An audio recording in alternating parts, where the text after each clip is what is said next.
বিশ্ব রাজনীতির সবচেয়ে বড় কক্ষ মার্কিন প্রেসিডেন্টদের ওভাল অফিস। সোনালী আলোয় ঝলমল করছে চারপাশ, আর সেখানেই দাঁড়িয়ে মার্কিন প্রেসিডেন্ট ডোনাল্ড ট্রাম্প দিলেন এক চমকপ্রদ ঘোষণা। তার কণ্ঠ দৃঢ়, ভাষা পরিষ্কার। পশ্চিম তীরকে ইসরায়েলের সঙ্গে যুক্ত করতে দেবেন না তিনি, কোনোভাবেই না। গেল বৃহস্পতিবার ওভাল অফিসে সাংবাদিকদের একথা বলেন তিনি। এই এক বাক্য যেন বদলে দিল কূটনীতির বাতাস। বহুদিন ধরে ইসরায়েলের কিছু উগ্র ডানপন্থী নেতা চাইছিলেন পশ্চিম তীরকে যুক্ত করে কায়েম করতে সার্বভৌমত্ব। তাদের উদ্দেশ্য ছিল ফিলিস্তিন রাষ্ট্রের স্বপ্নকেই ভেঙে চুরমার করা। কিন্তু ট্রাম্পের হঠাৎ এই অবস্থান আঘাত হানল তাদের স্বপ্নে।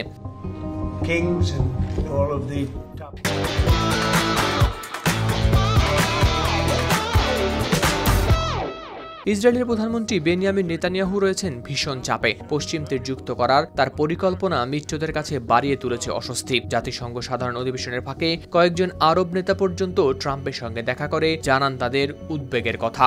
আর ঠিক তখনই এলো ট্রাম্পের এই কঠোর ঘোষণা, যথেষ্ট হয়েছে, এবার থামতে হবে। ওভাল অফিসে সাংবাদিকদের একথা বলেন ট্রাম্প। অন্যদিকে বিশ্বমঞ্চে বাড়ছে নতুন জটিলতা। ফ্রান্স, যুক্তরাজ্য, কানাডা, অস্ট্রেলিয়া ও পর্তুগাল সহ আরো বেশ কয়েকটি দেশ ফিলিস্তিনকে রাষ্ট্র হিসেবে দিয়েছে স্বীকৃতি। কিন্তু ইসরায়েল এই সিদ্ধান্তের তীব্র নিন্দা জানিয়েছে। নেতানিয়াহুর কার্যালয় স্পষ্ট জানিয়েছে, প্রধানমন্ত্রী জাতিসংঘের ভাষণ শেষে দেশে ফিরেই দেবেন এই সকল কথার জবাব। এদিকে ইতিহাসের পাতা উল্টালে দেখা যায় 1967 সালের যুদ্ধে পশ্চিম তীর দখল করে ইসরায়েল। তারপর থেকে সেখানে গড়ে উঠেছে ইসরায়েলি বসতি, যা আন্তর্জাতিক সম্প্রদায়ের চোখে অবৈধ।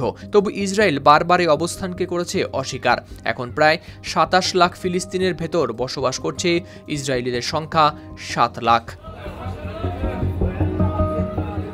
আরব ও মুসলিম বিশ্ব সতর্ক করেছে ট্রাম্পকে। সৌদি আরবের পররাষ্ট্রমন্ত্রী প্রিন্স ফয়সাল বিন ফারহান আল সৌদ জানিয়েছেন, ট্রাম্প ভালো করেই বুঝতে পারছেন পশ্চিম তীর যুক্ত হলে তার ফল হতে পারে ভয়ঙ্কর। বিশেষ করে 2023 সালের 7 অক্টোবর গাজায় হামলার পর ইসরায়েলের অবস্থান আরও শক্ত হয়েছে, আর উত্তেজনা যেন ছড়িয়ে পড়ছে পুরো অঞ্চলে। ওভাল অফিসের সেই এক মুহূর্ত ট্রাম্পের কড়া ঘোষণা হয়তো আগামী দিনের মধ্যপ্রাচ্য রাজনীতিকে গড়ে দেবে নতুন পথ। তবুও প্রশ্ন থেকে যায়, এই সিদ্ধান্ত শান্তির বার্তা বয়ে আনবে নাকি ডেকে আনবে আরো বড় ঝড়? হাওলাদার শামীম, RTV।